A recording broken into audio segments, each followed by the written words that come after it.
Get ready for a deep dive into the greatest labyrinth of information, revisionist history, covering the hidden legacy of an empire lost to history, the Great Tartaria.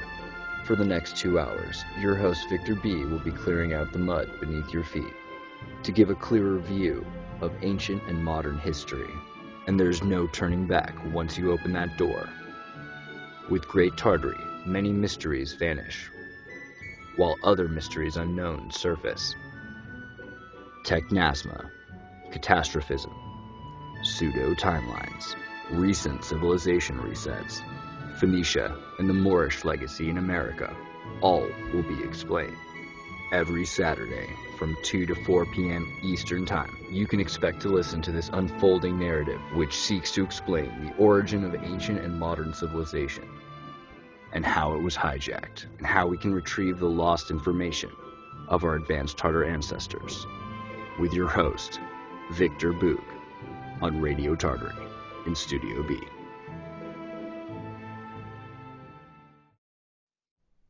Just kind of fudged over it. They've cherry-picked a few things and ignored the rest.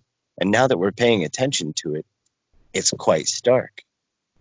And Right. when you mentioned having a military person on, I would love that. In fact, I'd love to bring anyone on who has never heard of this and just ask them what they think. It could either be an We have a awakening member on or a the debate. Discord. I'm not sure if he's willing to do that, but he came in about 2 weeks ago, and he was a strong defender of the military narrative. A fairly open-minded guy, though, not a bad dude. Just he came in with a military background on these things, like having studied them and having an interest in medieval warfare. Yeah, I remember him. Was Eric. it Eric? Yeah, Eric 14. So Yep. yeah, if he's up for that, Well, I was no offense against him. I would hope for a guy who is military educated and with some knowledge about these fortifications as their military angle or defense angle. That would be absolutely amazing if we could get that. And I'm pretty confident that we would be able to really get him on thin ice. Really thin ice. Also, But that's not the point, though. as for the military angle, I would love to take a medieval warfare expert or an ancient warfare expert and show him some of the fortifications that we found and that pneumatic lance that we found, the one that you yeah. showed. I Yes. would just love to sit this down in front of someone. I know a guy. and The they question, can explain question it. though is is he willing to go live and record it about this stuff? Because he's just like Andreas, only in a non-conspiracy. But conspiracy is such a dumb word, but you know what I mean. Type of way. Like he's the medieval reenactor. Oh, we got Andreas here. Good to see you guys. Hello. You did such a wonderful intro for me, Andreas. Recent Tartarians. Glad to have time to be together. Xirtus in the house. Be sure to subscribe to Xirtus on YouTube. Xirtus. Do it today, please. You will never regret that. Can confirm. I am subscribed to my own channel and I watch mine. But there are a lot of people involved with them. To be fair, Nathan, Mike, Victor, they actually put a lot of effort into some of those videos. So you'll find that there's a lot of information for the last year all about Tartaria there. So hope you enjoy it. Right How's on. Yeah, did you wanted to ask anything, Andreas? Oh, I was just asking how's it going and what did I miss so far because I just got here? Well, Basics. And I Star Wars? introduced Tartaria as the Lost Empire. I mentioned Genghis Khan, the Mongolian angle, We haven't really talked too much about Tartaria. We went straight into Star Forts because Mike was here. Tried to relate them to Tartarian origins as well. But yeah, it's the first show, and we're being in the basic layer, so to speak, so as to not go into super advanced stuff that probably will go over some of the listeners' heads. Yeah, that's where Star Forts help, because it's a visual thing. You can actually go and look them up, see them, visit them, touch them, and all that type of stuff. The same with the old buildings. If you go and look up mud flood videos on YouTube, and regardless of the uploader, but I can definitely recommend Philip Drushinin. I agree. They show a lot of old buildings in cities with similar building styles, all looking like they have sort of sunken into the mud, or a large layer of soil was deposited around them.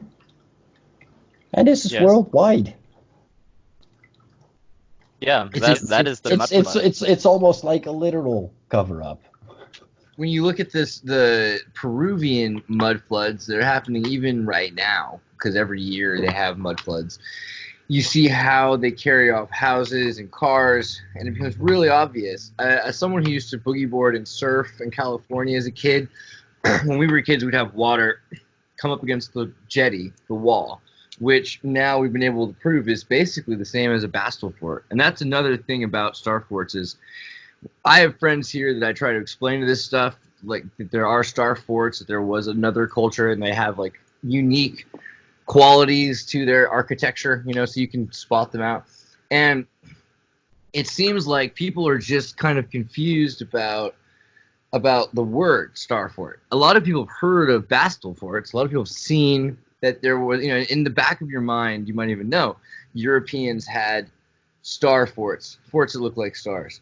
But that's just the thing, isn't it, Andreas? It's not just the Europeans. Yeah, it doesn't fit the mold when you find them that are older than the 1500s outside of Italy. That's the thing, where all of a sudden you're like, okay, they must have just been claiming this as their own, but there are other people that have them, and they go back. Did you ever see that amazing video that Martin Ditke ever made about the Polish Star Fort that was found in the 1700s, where the Polish aristocracy is like head over tails? They go. The king asks for engineers abroad to come and find out what this Star Fort was used for, because they sure as hell didn't know. Do you know what it's named, Victor? Big chance I've marked it down, but it probably was a couple of hundred in Poland. Yeah, no, that video was probably taken down after he got hacked or scammed. Just really fascinating videos about Star Forts, and even if you look into the historical narrative of Bastille forts, for instance, Pyotr, the son of Catherine the Great, he was obsessed with the Prussian military designs, the Bastille forts. He tried to have them fixed up and recreated. And he was raised, as soon as he was born, he was taken from his mother's arms so that she couldn't raise him, so she couldn't breastfeed him. And they had official wet nurses and things like that. And he was raised by a Masonic private tutor. And so this becomes the point in history when, around the 1700s particularly, 1700s, people are taking their children away from the aristocrats. And they're raising them with a love for something other than their family. And that's when all of a sudden we start seeing this major changeover. And it's not just from Tartaria into things we're familiar with. It's everything goes. There used to be, a country called Prussia. There was no Germany. Now we have a Germany. There used to be no exact Italy. Now we have we have these new states around Europe, which are actually only about the same age as the United States itself, the Americas. Not the whole culture that's been here, because it seems like there were pre-Columbian African Moors that were here. There were natives, there were Scythians, there's all sorts of other people living in the Americas. But the idea of Columbus arriving here and bringing with him everyone is just, it's no longer a logical conclusion. There's just tons of evidence of other people living here. Yeah, what we could call pre-Columbian, what they like to call pre-Columbian, because they like to insert their false premise there. Yeah, Columbus is kind of like the George Soros of the 1500s, you know, like he's bringing refugees.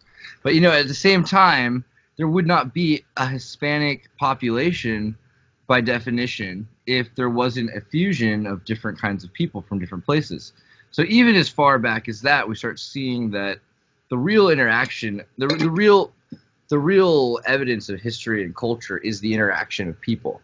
And Nathan, last time we were talking on the Bridget show, kind of come up with this really decent conclusion, I thought, which is it's based on our hypothesis around Tartary Nova, that in order for a culture to thrive, if it were to be an ethno-state, it would end up being smaller and maybe refines itself like Japan did. But for it to be a big empire, a confederacy, it kind of by virtue of design has to swallow up other cultures. And so it has to be more multi-diverse. Yes, the empire, due to its size and the nature of it, must be an amalgam. There is no ethno-empire, unless you call all humans human, and then that's one ethno-empire. But according to the divisions we currently have and hold, no. And that's the funny thing about Tartaria and the mud flood ideas. Cyclic cataclysms, they're a gateway drug of history. And I totally agree. It's looking at the world, not everything was Tartarian. Looking at cyclic cataclysm and disaster, not everything was mud flood. So we take a look at it, we go, is this Tartarian? Maybe, yes, no. Here's the criterion we have. Even as we learn, that changes. But the more we see and the more we discern, the further through the gate we get. So looking at Tartaria has brought us many other things. I mean, it brought me to languages because I don't trust translations. It brought you to star forts, and the number you have is so impressive compared to what Wikipedia says. Yeah. And it's wild, but it is the gateway. As Andreas and I have been saying for at least 8 months now, this is bigger than Tartaria. Yeah, it Yeah, is. like I said I got before, someone in the I got someone in Andreas the joined us. chat. I got Sorry. someone in the chat, sorry, talking about the Cherokee claim to be descended from the Romans. Well, to me, that is very plausible to hear because I have many references. I think over 100 that talk about Native American Indians being of Tatar/Scythian descent, and Romans Oh, yeah. claim the same heritage. So that The is Mormons will back absolutely that up. possible. Yeah. LDS will back that up wholesale. Yep. Latter-day Saints all the way. When you start looking at words like Roman, though, you know, it's another example of what are the Romans? The Romans are a conscripted group of all these different peoples. So Right. it makes perfect sense that there would be Celtiberians or Moors or Scythians or Aryan or any of these 25 or 30 different sub-nations of hominid hybrids, because there's a point when clearly there's 1 to 5% Neanderthal, but then that also gives you evidence that there's mixing hominids. So then there's at the same time, we can't pretend anymore that the Homo sapien sapien that we are is the ultimate apex evolutionary form and that all others fell by the wayside. It looks more like simultaneous hominids. In fact, there is evidence for it.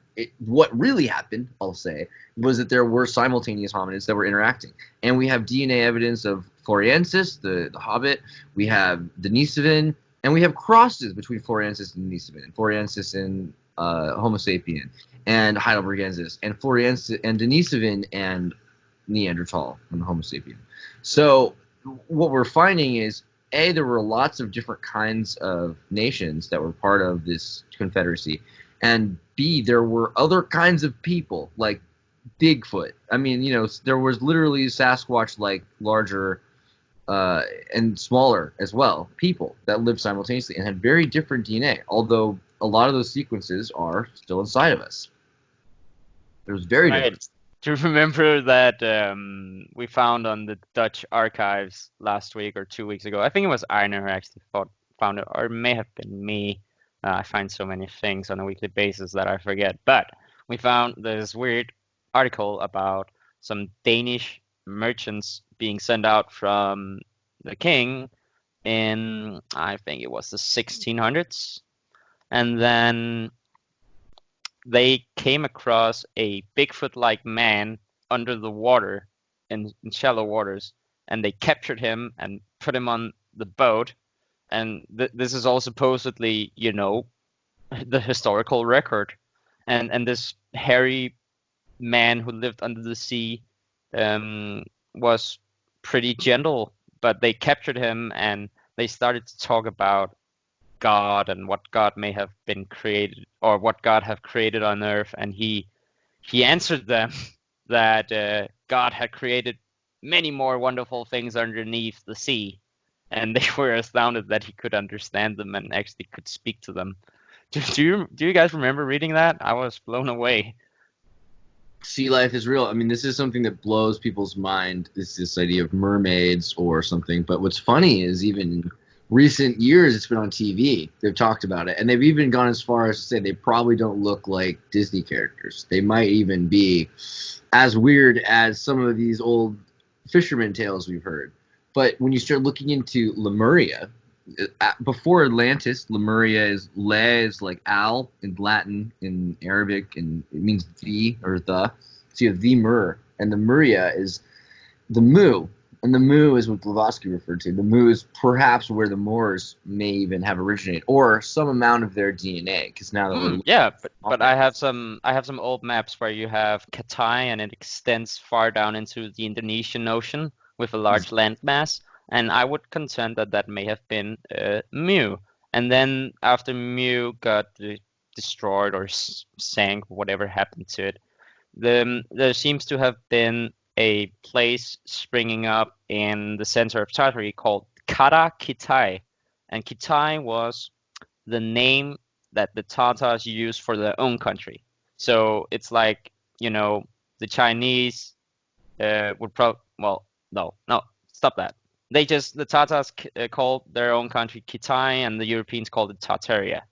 It's really hard when we want to use modern definitions of things. We want to say things like United States or China, but you have to also, of course, everyone wants to remember China wasn't China. Even 100 years ago, the Manchurians were 100 million people, and the Han were in charge. So that's where Nathan comes in, right? Andreas, the Manchurians are another word for Tatars. Exactly, and that's to tie all of this back in. When we say Roman, this is why the speak is the death of us. I mean, it's the Babel effect. When we say Romans, and we say it's strange that Romans were an American, Romans weren't Roman. Romans were everybody. It is of Rome. People from the place. Rome. All roads lead to Rome. Anybody? Yeah, when we say America, it's Americans don't have one look,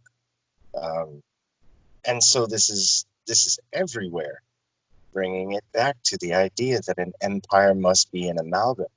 And so when people say Moors weren't black, well, there were black Moors, there were copper Moors, there were white Moors. Yeah, because as you can read. You remember that law reference for Moor, and it doesn't say anything about the color. It talks about land. It's a term denoting heritage, land, legacy. Yes. And so if the Moors were not a small ethno-state, then they would, by necessity, be an amalgam. Yep. What it looks like if you start looking at the Americas and you start looking at the different races. For instance, Roman might very well be rowingmen, and that they were the conscripted boatsmen often for the post-deluge period after kind of the fall of Tartaria. And if you start looking at Formosa, Taiwan is what is originally referred to as Formosa. Taiwan, you have Indians with feathers in their hair in Aboriginal cultures. So the Scythian natives were clearly connected. We also have tons of evidence that Hawaii, as a culture that exists today, similar to the rest, was created. That it was an amalgamation of Polynesian rowing men, boatsmen, and their families that were brought to live on a tourist island for the benefit of the United States controlling trade between East Asia and China and the United States. They opened a shipping route through Hawaii. So all of these cultures are kind of hiding this, and at the same time, they're evidence of it. Like that they would be a number of different Polynesian tribes, and at some point that there was a connection to whatever Tartarian China was. But when you start looking into the race thing, there are some interesting things when you do ask about why are there, obviously every race has albinos. Why are there some that the albinos have become the more widespread? What happened to make a wider cast of people, or whatever? Because there's also the Capensis have elongated skulls, and they're more arguably important because there's fewer of them. But they're tall and they're powerful, and in most cultures they had been in charge. And right now, a lot of members of our elite are descendant from this entire other hominid, the Capensis. Which is not to say that some of us elsewhere are not. It seems like a lot of people that bald actually come from Capensis as well. But it's interesting how many different hominids come together, and even the idea of blue eyes. It seems like perhaps most of all people that have blue eyes come from a 13,000 year ago single mutation of a person with blue eyes. And there are stories, about how this could have happened because of an industrial disaster, environmental disaster that mutated our DNA. And it's not to say that it couldn't have been just a consequence of a natural disaster and environment, but if we're already starting to mess with our environment and seeing mutations today in ourselves, then it's plausible, and it makes sense that we start looking into what kinds of things we could be doing that could be messing with their DNA. There is a recent study that shows breast cancer correlation with hair dye, for instance. And it would be strange in 100 years if people stopped dyeing their hair, and you ask, like, why was there such a high breast cancer rate? Like, oh, well, it was because everyone was dyeing their hair colors. And people won't, anthropologically, these things don't always make sense. They're like, oh, people used to do that? Why didn't they work on flying cars instead? Yeah, it's like Egyptians using malachite to dye their eyes, which is copper, which is not very healthy. Please don't do that. No, please don't. That's not an advice. Or But this, they did do it, so please don't copy them. or another one, the commonplace that I always hear about is this almost centuries-long lead poisoning epidemic. Like, nobody figured out to stop drinking water out of lead cups. Doesn't make sense. I agree. Trying to let up, man, put you in your place. They took our Beethoven. Now, I think another basic facet to touch on is that if the idea of ethno-empires is broken, if the idea of star forts not belonging is broken, then we should go on to technology and how the Tartarian angle is, well, it's precedent proof that technology did not progress in a linear fashion, and that it indeed may have been, if not more, then at least completely differently technologically advanced fast. There's also evidence that the Romans were from the Redlands, and that they were from the Scandinavian parts of Sweden, or at least that they had docked there and had kind of become empowered in that region. So this makes sense because if you look at deluge, and that's a big part of the theory, is that there was this huge amount of water that was everywhere. After that deluge, there are a number of people that are boat-bound. And so a boat-bound culture is then connecting another kind of nomad, which is wandering around the plains. And so the Scythians, the Tartarian Aryans, are working together to trade. And this is where the triangular trade system that the Dutch East Indies and the Virginia Company stole from the Spanish Empire, that stole it from the Romans, which stole it from the Tartarians. And it makes a lot of sense that even today that's what's happening. You have families on both sides of the equator, and they have an endless summer trade system where they trade wine from Chile to California, or spaghetti sauce from Vermont to or Georgia to Argentina. Like everywhere you go, you're seeing remnants of this system, and it's a perfect system, because without it, then there would be, famines. So there had to have been trade, and you can see where there were famines. It's almost always where there was a lack of interaction, like Japan or Korea. Right.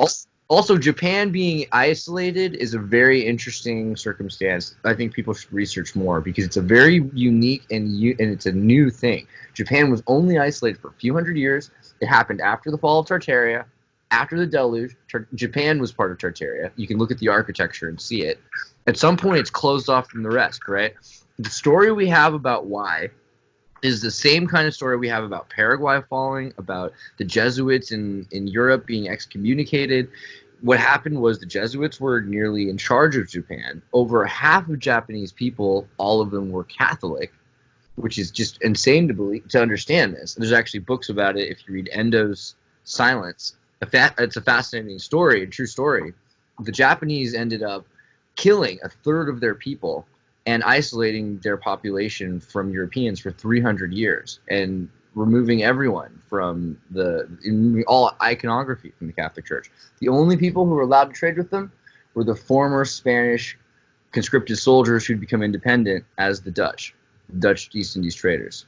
So Japan's another example of a Tartarian isolation. Right, and that's very interesting. I think we have a few minutes left before we will go to promos, so just a heads up. Are there anything people would like to add just before we go on to the promos? Yes. Isolation has an extreme effect on language as well. And there's a book I'm currently reading with a fellow researcher. And in the opening dissertation of this book, the author decides that he was, of all of the mother languages he could have had to pick from, he chose Sanskrit for its sounds, and he chose Chinese for its written, its art form, and he chose Hebrew for it being a perfect amalgam of both. And the reason that he didn't choose, and he states this plainly, I did not choose Uyghuric Tartaric as one of the mother languages because they don't have a religious text. The connotations of that statement are vast. And he goes on to mention that the Chinese language, according to him, became so because they were isolated by catastrophe for a few hundred years. And I think the claims in the short paragraph on his decisions and on China are quite incredible.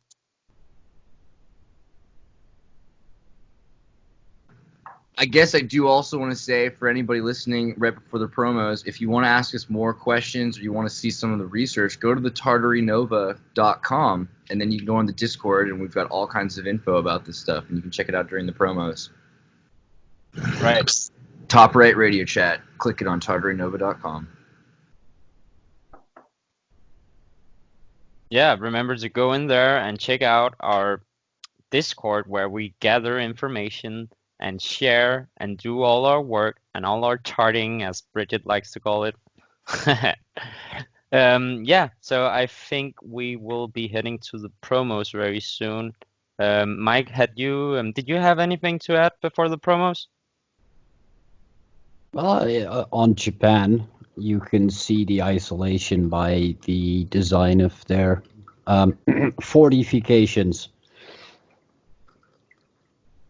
Okay. They look like star forts, but they are distinctly Japanese. With the Yeah. exception of 5 or 6 of them, all of them have a sort of distinctly Japanese style. Something you see return in Cambodia and the former Siam Empire. Do you think Right. that's the discipline from the Japanese? Do you think that that's kind of something that comes from Tartaria, or is that something new? You mean star fortifications? Just in general, like the quality of work in Japan and in Indonesia is just really phenomenal. And the star forts and in the bells and all of the structures. Do you think that We got break time. break time, guys? No, guys. I'm hearing from the others that there may be no promos actually. Ooh. So, All right, um, well, like see you on, right? Yeah, we may be able just to keep on going, as what I'm hearing right now is that we are still on air and still being listened to. So I think we should just keep it up. Yeah. Kids, have you played in mud? Try new log. All right, now we're gonna We'll do our own promos.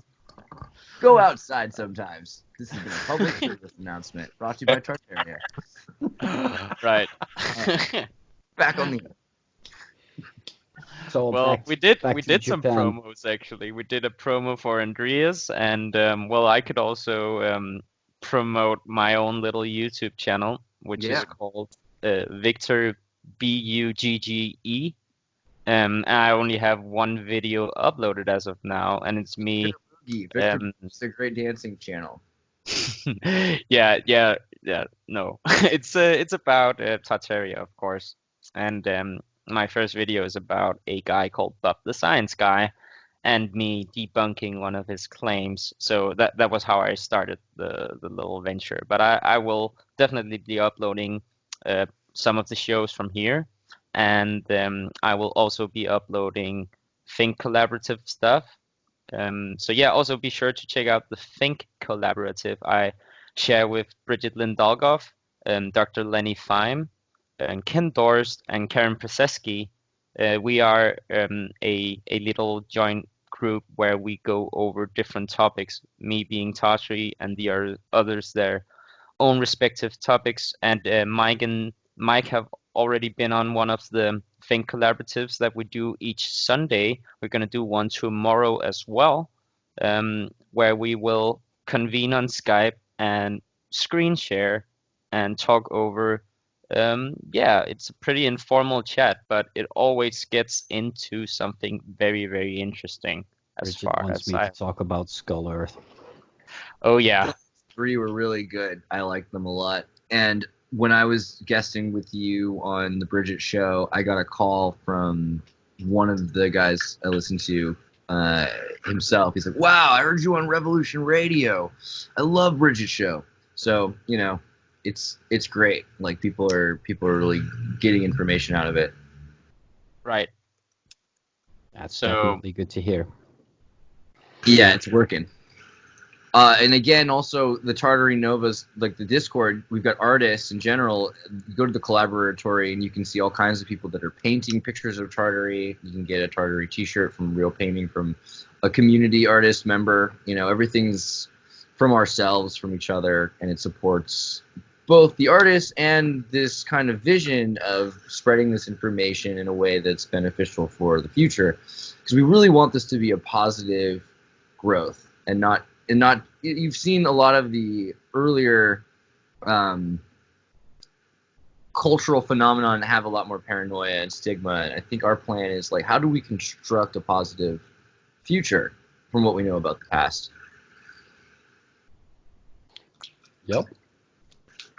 Yeah, that's what I said before you joined. Like, I'm working on finishing up my KMC file in such a way that it looks good for everybody. It works on most all devices, and it will be uploaded free on Tartary Nova and starforts.org. Beautiful. We should talk more about Starforts. I know we started with Starforts, but like, there's something about the future of star forts, because you mentioned that the Japanese have decidedly made them more Japanese, or they are in general. I've been to Peruvian star forts and American. You were like, oh, you should go to the star fort near you right now. Like you've said this a million times. And I'm like, okay, but this time you're like, yeah, that one's a maritime Marines Navy base. I don't know if you're going to get into that one. And that's happened a few times where these star forts are in continual use. Hundreds of years later, centuries later, they're being used with rocket launchers, and they have underground bases under their star forts. So what do you think is the benefit to them still using some of these star fort bases now, if there is one? And do you think any of the tech that they had still works? Yeah, they were built to last, weren't they? I was going over a bunch of pictures of Valletta in Malta. Yep. Oh, that's a very unique place. I've been there. And if you dive in Valletta Harbor, you will see the bastions, or the star fort bastions, extend underwater. It's a very unique place. Malta still has some of the original archaeology that was before people even understood much about the plausibility of a real Tartaria. Many people thought Malta was the site of the descendants of Atlantis. I mean, Right. It was very common to say this even into the 21st century. It is something that they talk about, Graham Hancock has talked about, but I think, we recently were in touch with some of the point is, You were in touch with Graham Hancock recently, weren't you? I recently was reaching out, and so basically from what he said was that Tartaria is very promising, but that he hasn't fully come to terms with all of it, and it's not all proof yet. But he has begun the search, which is already the first step, which means within the year, I think we'll all have to admit Tartaria as a household name for people again. That's a huge pinnacle shift that's going to happen. But the reason why Tartaria has been left regulated to the back is because Atlantis, for so many people, was one place, and now we're seeing that Atlantis is a model for many Tartarian cities, because we found a Mauritanian Atlantis, then we found another one 500, 600 miles north in southwest Spain, then we found another one in Formosa, and in general, take your pick, Mike, because Mike is looking at star forts and circles, and the circles are slightly different, but they seem like they interact with each other. There seem to be star forts around these circles. And in general, what we'll find is Atlantis is kind of just one account of this Tartarian myth. Yeah, the Atlantis angle is also interesting because, well, 30 years ago, everyone was talking about Atlantis in one way or another. People are still talking about it. And it's this idea, Plato mentioned it, so it's not, outside of public consciousness. People know about the legend, how it sang and all that, but was it really the name for, or the proper name for, the great confederacy of nations it may have been? What I find interesting too is, like, it's not just Atlantis. It's Right. Jerusalem. It's Peter's something. You see the names of the angels and the disciples return all over the world in slightly differing variations because of the great sort of Babel effect. They mixed up the languages in such a way that we couldn't understand each other. And that's what I like, where Nathan's work comes in, finding a language to unify it all. Star forts do that visually, and I think that what Nathan is working on can potentially do that in a textual form too. It's all a process, and for those who had just begun following along with us, this has been a year coming, and each one of us had a decent amount of information to start, but didn't know everything, and we all had to work together, and each one of us had found something that didn't fit with the historical narrative, and found a lot of information about that. Star forts was one of the things that really united us because it's an archaeological find, it's an architectural anomaly that are the same. And as you start to look at it, you can start to see how these qualities are in all of them.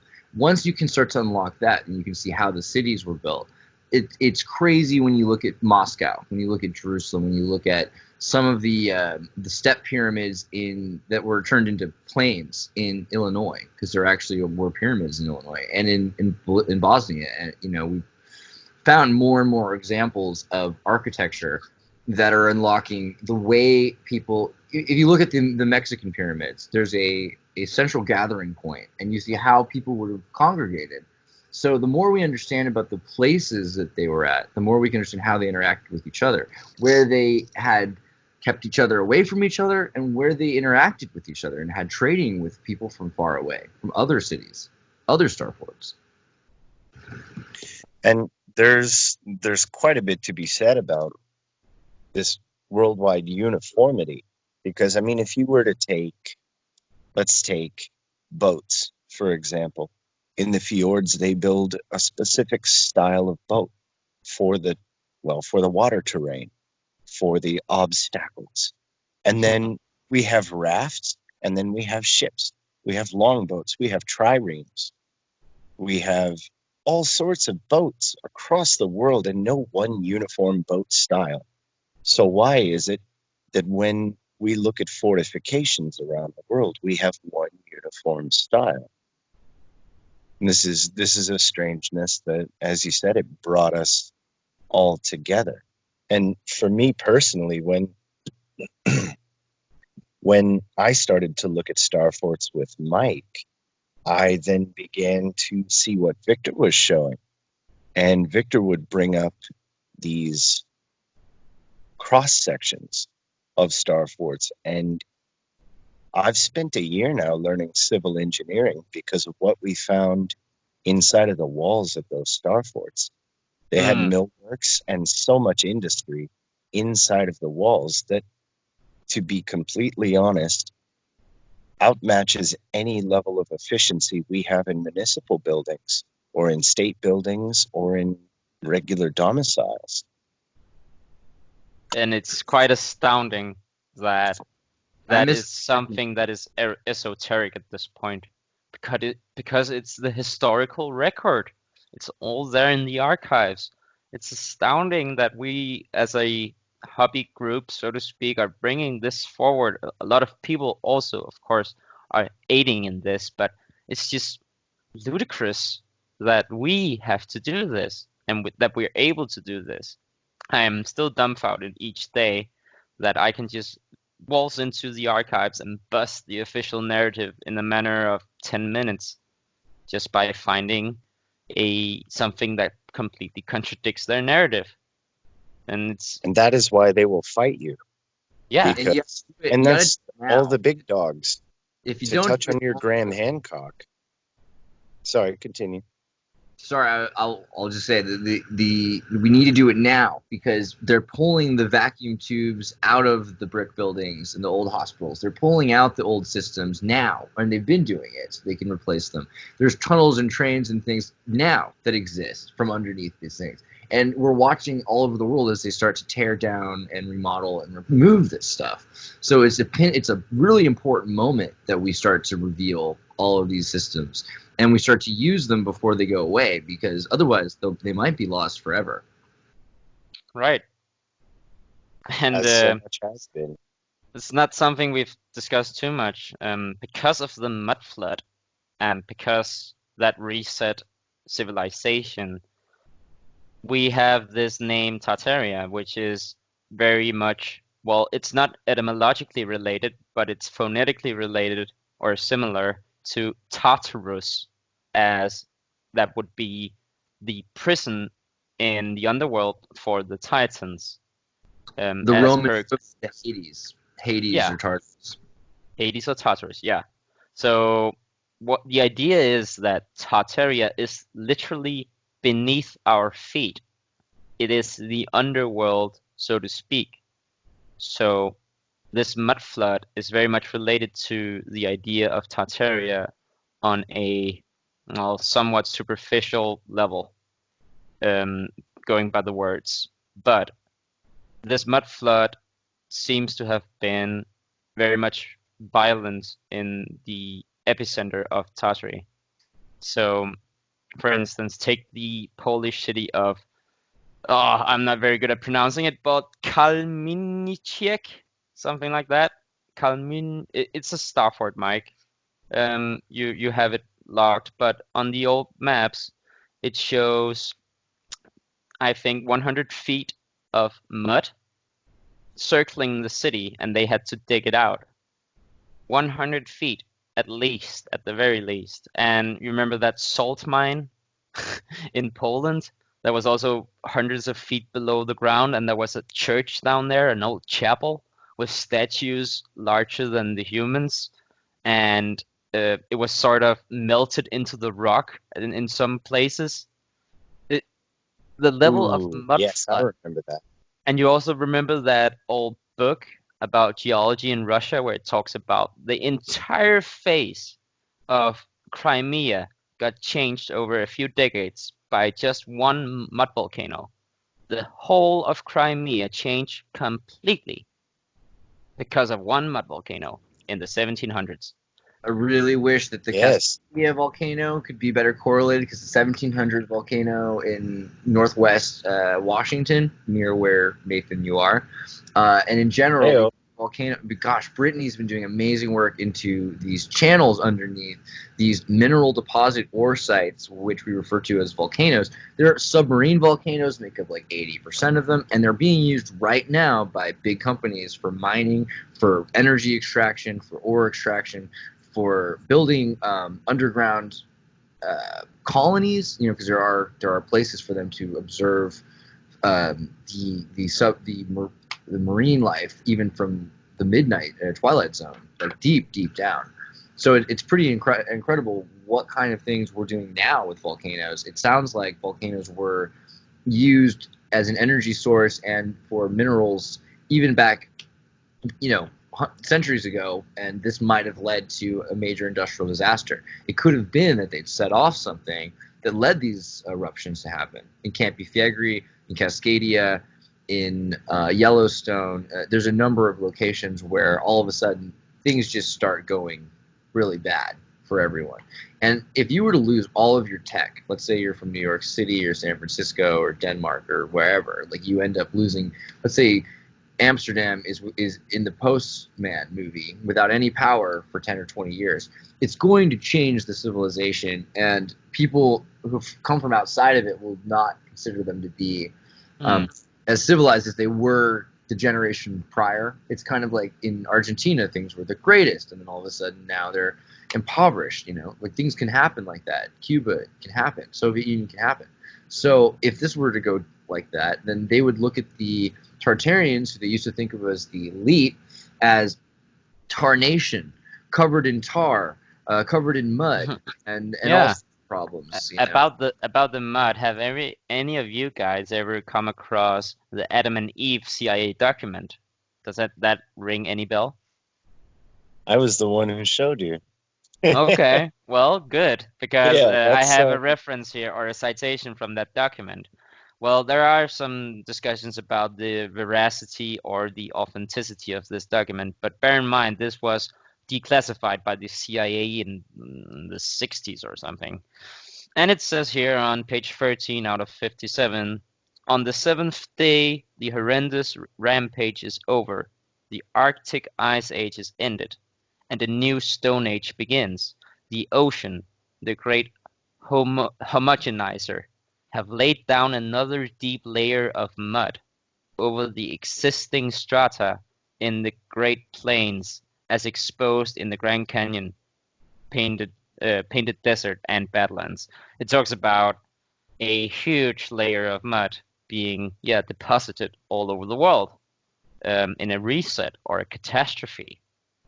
And the funny thing about one of the very unique references to Tartaria as a scientific nation, or a highly scientific nation, it comes from Bailey and Buffon in the end 1700s 1800s, and they say that there was this huge catastrophe that annihilated, and I quote, that highly scientific nation that existed in the center of Tartary.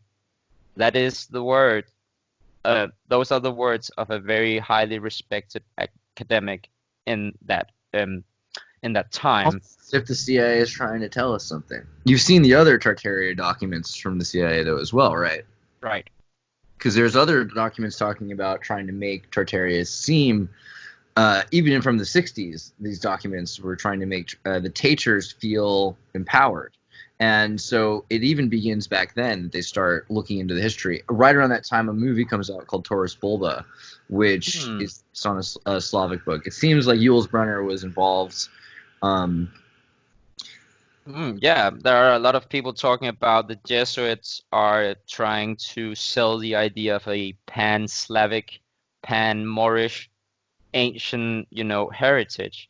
But my question is, why would they ever do that?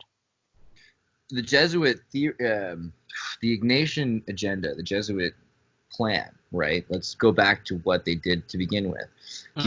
Give me your sons and I'll give you men. Give me your children, I'll give you men, basically. So raise these children without parents under the wing of this church. Turn them all into soldiers. And these soldiers will be academic. They will be, astrologers, astronomers, and mathematicians. They'll also be in allegiance not to their mother or father, but to their brotherhood and to this church and to this hierarchy. Right. So if you have no state other than a religion, it's fair. It's kind of the same plan as Islam in its most militant strain. Is that there would be nothing bigger than this, and everyone's born from it. So in a lot of ways, it's kind of like Tibetan Buddhism, like in the feudal, violent way that it can be. But once it's achieved, well, that's Sparta. Yeah, it's Sparta. Yeah. But once it's achieved, then you have a group of people that will, they'll never question the authority. And theoretically, there would be no rich or poor because everyone would have each according to their needs under some sort of a... You mentioned authority. Well, I had one in the chat, he came with the mention of tartar sauce. Well, I have, for one, studied UK, the British Empire, and how it basically takes everything it has from Tartary. So numerous articles I have goes into how UK imperialism was all about getting what Tartary had and give it a new form in the UK. So what in the UK comes from Tartary? Well, let's take fiat paper money. Kublai Khan and Marco Polo. Kublai Khan, when Marco Polo got there, used legal tender from the mulberry tree. This is the first mention of legal tender money in the world ever, and it comes from Tartary. Also, the game of polo comes from Tartary, as evidenced by articles on the Library of Congress. Also, Gog and Magog, the ancestors of the Tatars, are seen in Westminster Hall.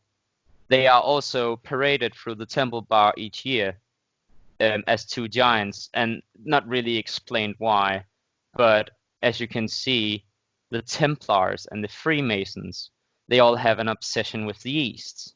Why? Because, well, that is where all the material wealth that they have now and all the ideas to accumulate that wealth come from.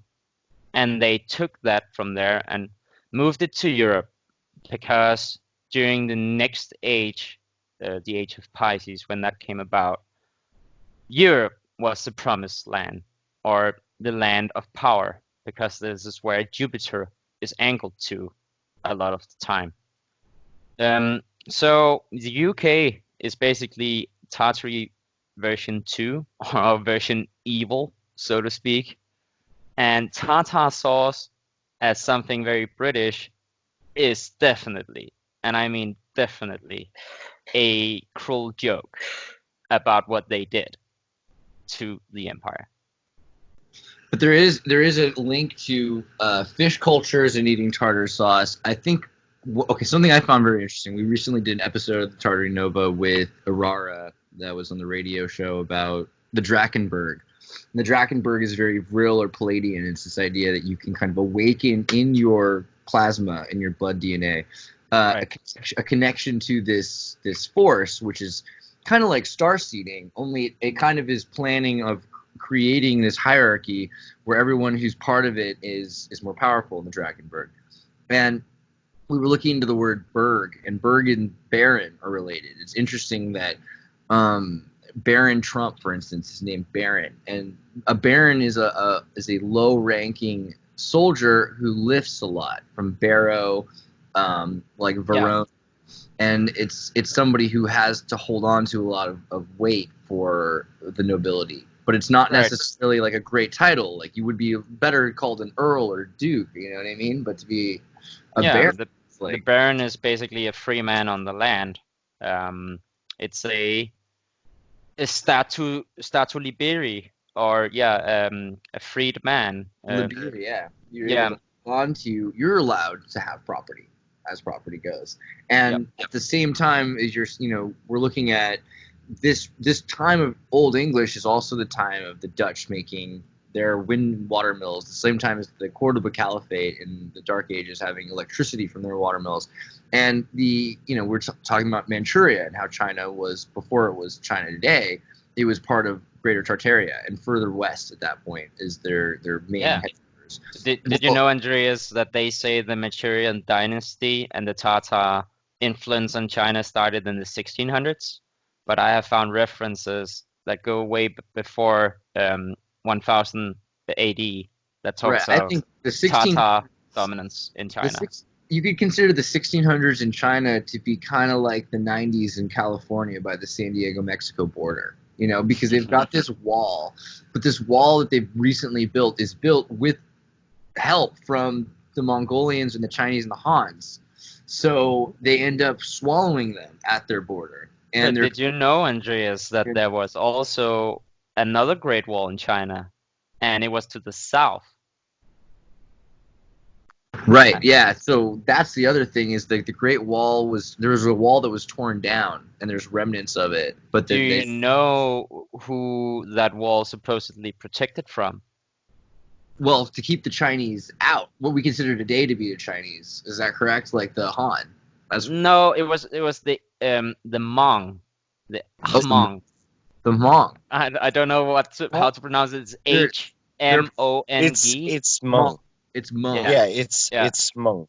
They're really fascinating. And that's there's a great book about a kid because the CIA did all these wars, and they brought over the Hmong people after the Laos conflict to Colorado and Minnesota, and they put them in apartment buildings and things, and they were just not the reason that they fought with the CIA to keep their farms, but they're afraid of the color white. And then they put this kid into a hospital because he was getting sick from being in a white town without any grass and trees, and then the lady wears the weird stork hat or something, and it reminds them of death, and everything's white, which is the color of death. And there's all of these Tartarian symbols that they had that they continually, everyone today is the product of rape and of conquest. So even the Hmong people.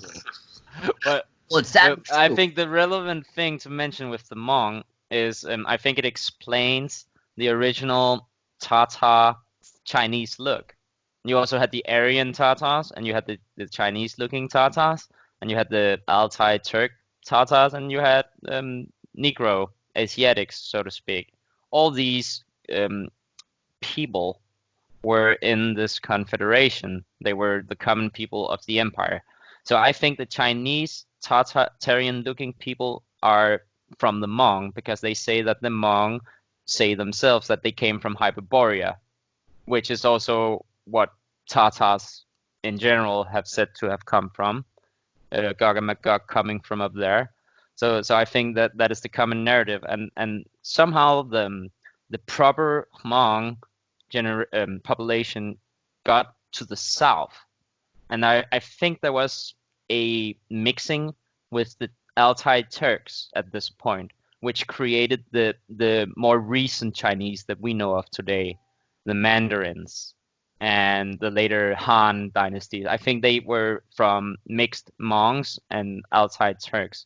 This is just my crackpot theory at the moment, but I think it makes sense superficially from what we're finding out right now about also the Uyghurs and how they also use the same letters as the Scythians later on. It all seems to be connected, and the Turks Did it, are also Nathan? at the very center of it because There's 52 ethnic minorities in China. The Uyghur are just the one that's the furthest west. You know, Yes. they're the ones closest to Turkey. You know, right. But you know, as they say, Didn't even also used to be officially, that way. that the Turks, they come from What was China that, Nathan? or Manchuria. absolutely. I think Nathan, you're muted. Are you trying to say something? Oh, the Uyghurs being so far west, I mean, it didn't used to be that way. If you're to talk about genocided people, well, their genocide is basically complete. They were Right. they were massive and influential, and their language is worthy of consideration. Yeah, But because it was to see Scythian, them it now, seems. yes, I think so. But I think it's more that what we see as Scythian came from the Uyghur, Oh, yeah, and right, okay. to see them so fallen. I mean, they are. When I say Oriental, it's in the traditional fashion, meaning East. As far as the Oriental world is considered, they're the Native Americans, just like we put our Native Americans in the U.S. in reservations, and we feed them booze and cigarettes and wait for them Yeah. to die. The I mean, the Same thing the same thing has Danish happened over government there. does. Uyghurs It's the are same Uyghurs thing the are Danish government does to Greenland and the Greenland population of natives. The Uyghurs They, are yeah, immediate exactly the same. The Uyghurs are an immediate genocide, though. Like I mean, the thing is, right now their organs are being harvested. They're being arrested for being Uyghur, and their wives are being bedded by conscripted soldiers. This is It's 2019. even longer. Yeah, but it's even longer than this. So the thing about the Uyghuric genocide is that it's been a long time coming. What we're looking at right now is the very final phase. The phase before this was their almost wholesale conversion to the Muslim faith. Right. Before that, no. So their people's original faiths, their original faiths and their original culture was first subsumed, and then they were indoctrinated into a different religion and then set upon by the people against that religion. Mm-hmm. It's all crazy. pushed- So they now, were- now they're being rounded up and slaughtered. They were also pushed on trains from where they were from, west and then east. So they were split up, and they were split up in a way that made it impossible for them to continue existing. Their families were split up. And you have to remember how trains have existed even for the last few centuries, but that there were trains even before that, especially in places like Tartaria. The Chinese still had trains, you know. So we have to understand how far these people were flung from where they came from. But it's also part of what, you know, the word Berg, we were talking about Baron, and I wanted to bring up Berg because Berg, we were looking into it, it's considered, you know, usually a mountain or a mountain range, but it has a lot more to do with caverns and mines. And a lot of these, you know, these families come from around stones and mines, and those are the resource traders which survive this transitional period. So what are the most important things in China at that point, right? Even more important than gold is jade, you know, and stones. So there's a lot of evidence of the stone trading culture that kind of proves that Tartaria was continually existing, that there were families that even after the fall were still in these conquered territories and were bringing this, whatever they had of it, to the forefront.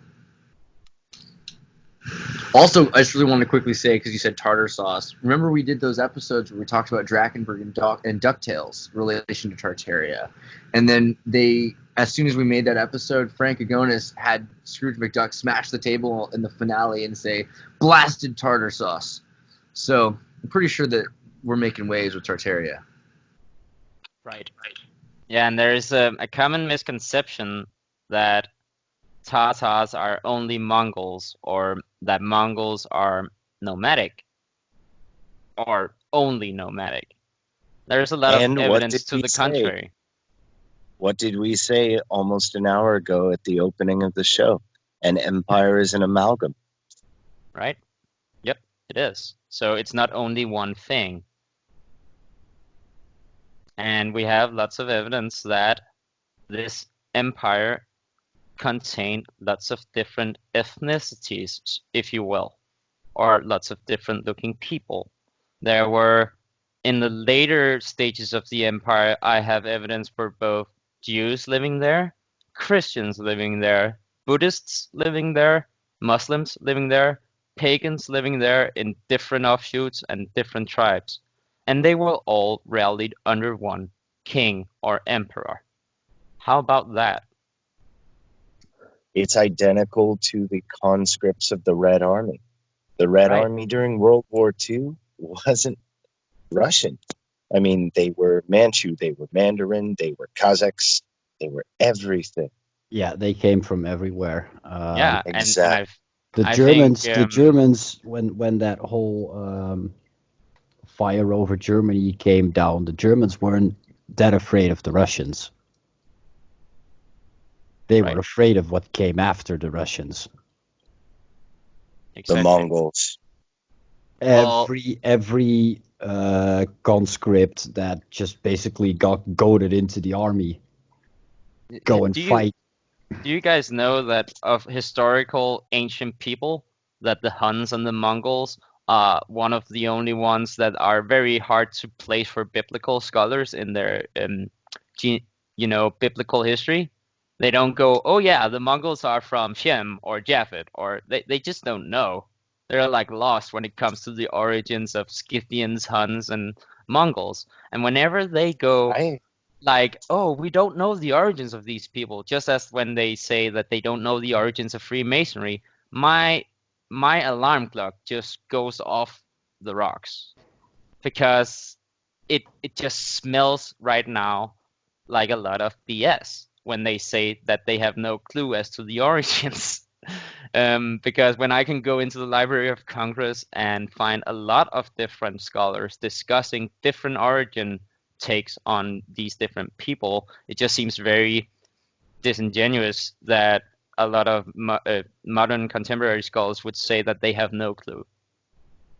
Well, we're so close to changing everything, and that's the thing about why we're able to do what we do, because a lot of the information is no longer valid from the former history in math and sciences. We know now, like we said, that hominids were simultaneous, but we don't have all of the DNA. We have some of it. And so did you say sciences? Scientists. Oh, did you say sciences? Did I say sciences? It's so far back now I can't remember, but if I did, perhaps. There are sciences. There are schools of sciences. That is, I would use that word someday. Sure. School of sciences? Schools. There are different schools of sciences. There are different kinds of arts. Churches of sciences. But Andreas, I know that you know that science is just a method. It's just a scientific method. And the thing about that is that as quantum physics are changing things, we're going to have new rules because we're going to be breaking a lot of rules. That's just one taste of what's changing. The other thing is our perspective has to change, because science use this observation metric, which no, that's a reification fallacy, Andreas. I also know that you know that science doesn't do anything; it's just a method. Yes. Wait a second. We talk about science. Interjection. Sorry, my philosopher is being triggered now. No, it's I'm going to tie this right on back to Graham Hancock. Every time that we have to rewrite the rules, the reason that they're not the big names aren't on to Tartaria yet is because they have to pore over everything they ever did and decide how wrong they were. And they are not going to do that willingly. So we're going to push it and then one day they will take it from us. If we're Sorry not to be careful. pedantic with you, Andreas, because someone has to do it. Well, I so- don't. Scientists say I practice science. Doctors say I practice medicine. It's not like you perfect it and now you're good. No, I my practice problem is when people assert, well, the body of science says. Well, That's why show me the I- body of science. That's why I use It's the reification plurality. policy. I like to use the plurality of, like, there are different methods and there are holistic methods, and there's also changes in your perspective. One person who's an anthropologist will be very different than another, and so even if they're using their own skills of observation, some people are more open and some people are more rigid in paradigm. So there will be changes, and one of those things was the idea that hominids never bred. Now we know they did. We see that even all Caucasoids come from a hybrid of Neanderthal. What I'm leading up to is I think that the Peking man will be, if we can ever really do a genetic study of the Erectus pekinensis, we'd probably find that they were mixed with the hominids of East Asia. And that's something that's been proven yet. But I think that with the other evidence we've seen of the other hominids, that it's likely. And you look in the face of the Peking man, which was discovered by Chardin, and you see in 1934, and you see how big he is, and you hear these stories about Bigfoot, but you also see that there's a clear mix between the Floriensis and the Denisovan. So if there was a mix between the Floriensis and the Peking man, it could also be a smaller thing that was very strong browed. And it would have a lot of the same traits as any other hominid. Yeah. So this is a thing that people are not quite there yet, but we're finding every day more and more evidence, if you've read hominids and if you've seen this, that we are an amalgamation of different hominids. There's got to be some Bigfoot romance erotica out there. Ooh. There's another one too. Speaking of breaking scientific paradigms, the body of science, Victor, is subsumed in the idea that whites were not in America. And then we have archaeological shindigs, cover-ups, like the Kennewick Man. And now, in order to keep our current narrative that before Anglo-Saxons, there were only natives in teepees, they have to hide the Kennewick Man. What about because have you seen that style of architecture, Nathan? Sorry, just quickly, that they called Cherokee Gothic? Yeah, it's gorgeous. That gave me a laugh. I actually tried to reference that the other day, and I couldn't find it in time. Oh, look up Moorish Revival architecture is also another laugh. Moorish Revival architecture on Wikipedia is a story of how people just, after they enslaved a lot of black people, just wanted to build their architecture. Right? Nice hat. I think I'll take it. Yeah. They even reference like one of Tivoli's in Copenhagen's buildings, which is the Alhambra Theater, which was torn down. And yeah, the story of how the architect built it, and they built, it was the hugest theatrical venue in Copenhagen at the time, but they tore it down because it was not big enough. Even though it was super successful, it only stood there for 10 or 20 years. You know, it's the usual ridiculous story with no evidence. So yeah. Yeah, we were afraid that this steel and glass building might burn down, so we tore it down. And then we built a wood building in its place. Right. Something like that. Usually actually even more crazy. Some should make like a top 10 list of the most craziest official narratives. I know for one, like Cortez burying Tenochtitlan with 500 men, burying like a huge city inside of a lake with hundreds of feet of dirt. in a matter of weeks. That is what we're told. And also Pizarro Yeah. giving the entire Cusco population his flu, so they died, all of them, without a trace. That's a lot of. Right? Like, how many women do you have to sleep with, Pizarro? Chill. Right. Chill, man. And he also kind of like just waltzed in there and kidnapped their chief, and then in the meantime passed his flu to just one of their females or something, and then it All wiped right. out the whole race. And there are no Flamenco traces of. time. Do you know? Oh no. You know what? That sounds identical to when the Europeans went to Hawaii. Nice chief, I think we'll party. Stop sleeping with our women. Kidnap the chief. What? Was it like a formula? I think it's a retelling of the same bland story that doesn't exist. Yeah. It's crazy. Well, how are we guys looking on time? I think we have 15 minutes left. What would be a good way to end it? How much flamenco have you gotten into? I mean, the Jesuit thing is interesting. Maybe we should end on time. Do you guys all know we don't live in the year 2100 or whatever the Matrix says? It's actually closer to 1729. You know the story? Okay, so that's according to Marzon. But break down the idea of our year being wrong, because we are on air. Right. Well, how do you guys think about talking about the giants?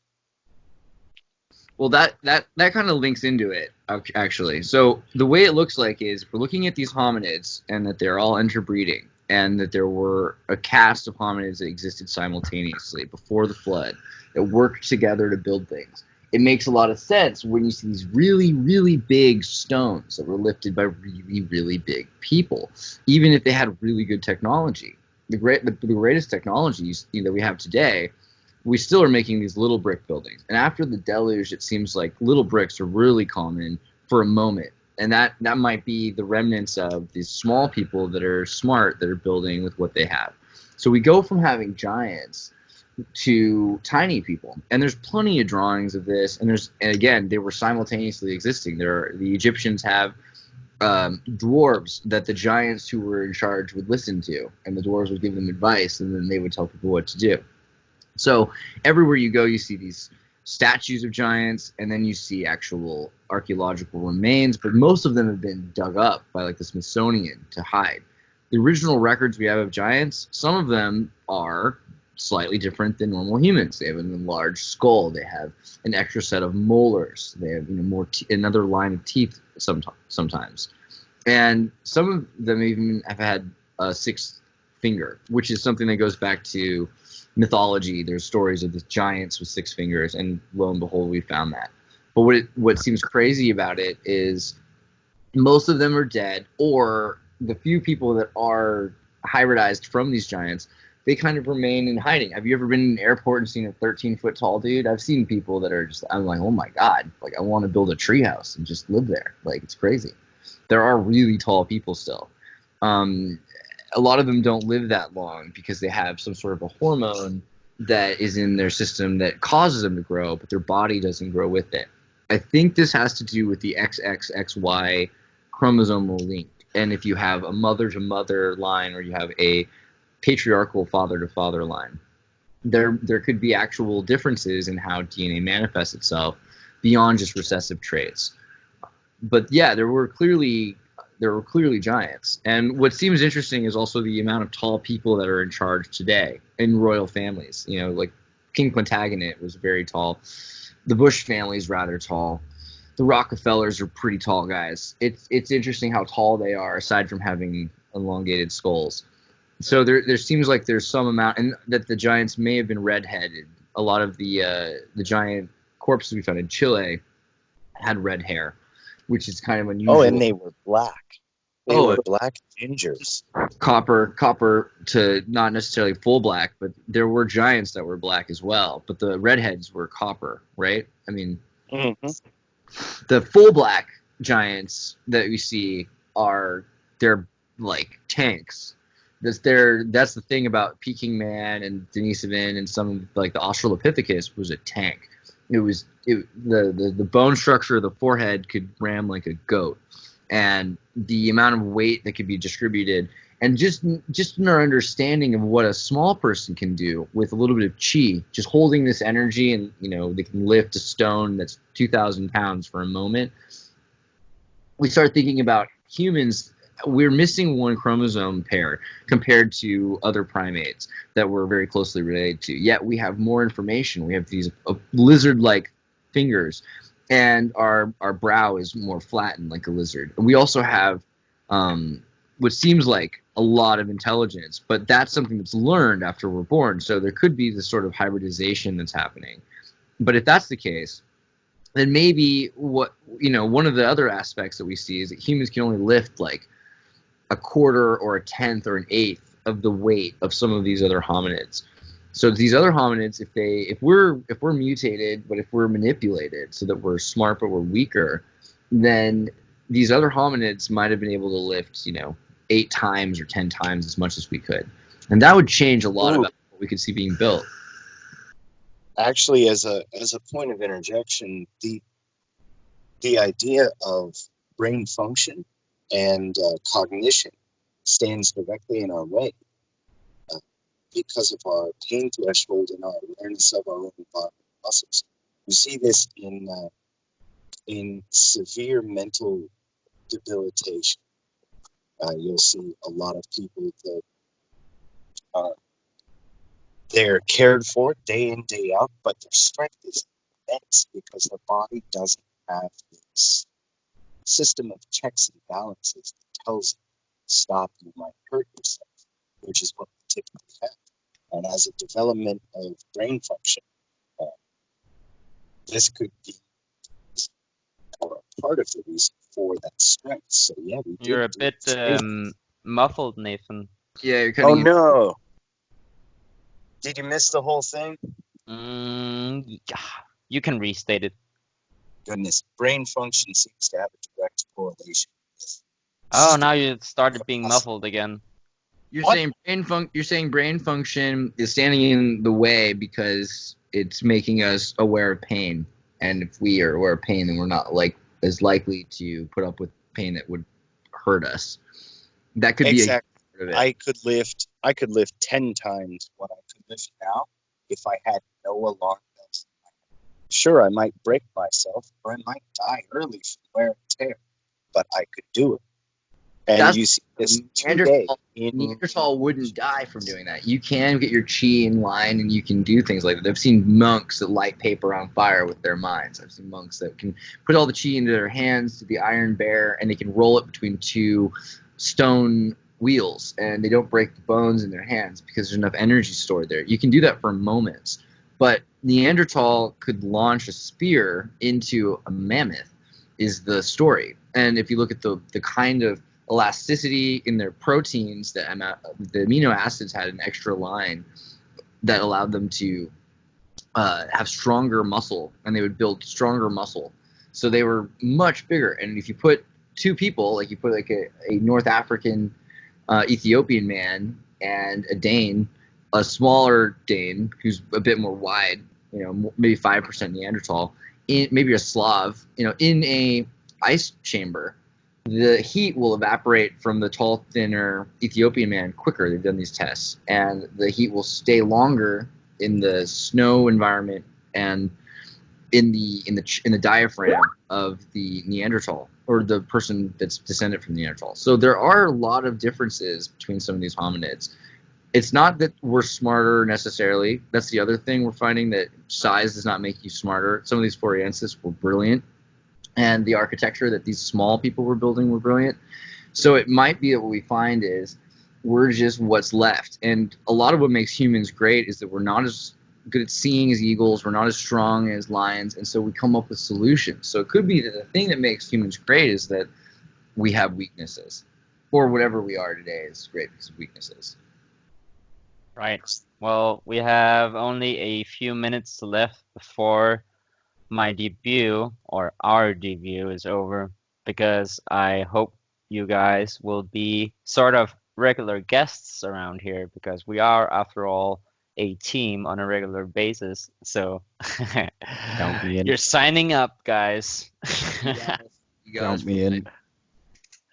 We're also gonna have and make room for other guests as well in the community and from the Discord, I hope so. So this will be a voice piece for the Tartary community, and I hope to get more of the Discord people on here. And also I want, of course, Martin and Phil Drashinen and Richard Lopez and people from the Facebook group as well. If you go to Facebook, you can search for Mudflood and Hidden History Researchers. You will find a very large group of 7,500 members that I moderate with a few others in there. Shout out to Richard Lopez and Mike Oz and Brittany Engelking, who's also part of our Discord.